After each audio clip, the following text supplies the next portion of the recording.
మార్చిలోనే నెల్లూరు జిల్లాలో ఎండలు బగ్గుమంటున్నాయి. వేడి గాలులతో వ్యాపారులు ఉక్కిరిబిక్కిరి అవుతున్నారు. సాధారణంగా ఏప్రిల్ 2వ వారం నుంచి భానుడి ప్రభావం ఎక్కువగా ఉంటుంది. కానీ ఈసారి నెల ముందే ఎండలు మండుతున్నాయి. ఫుల్గా ఎండలు ఉన్నాయి. పొంగ ఇంకా ఎలా ఉంటుందో భయంగా ఉంది. తిరగాలంటేనే బెట్ట కొట్టేస్తా ఉంది. ఇంట్లో కూడా ఉక్కుపోతే ఎక్కువగా ఉంటుంది సెగలకి. మార్చి మొదలైందో లేదో ఎండలు ఎక్కువగా అయిపోయినాయి. ఉదయం 11 గంటలకే బయటికి రాలేని పరిస్థితి ఉంది.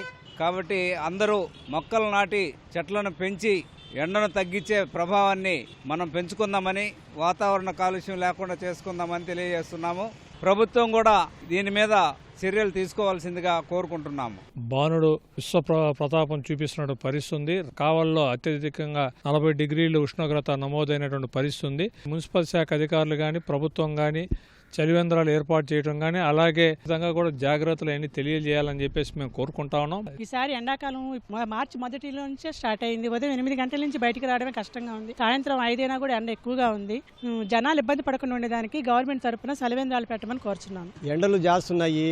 మన నెల్లూరులో నోరు ఎండిపోతుంది. ఏడ చూసినా నీళ్లు లేవు తాగేదానికి. ఎండలు బాగానే ఉన్నాయి. ఇబ్బంది పడతా ఉన్నారు ఎండలకి. ఇంకా వచ్చే కొద్ది ముదిరేటట్టున్నాయి. రేపు నెల నుంచి బాగా పువ్వులు తిరిగేదానికి కూడా చాలా ఇబ్బంది.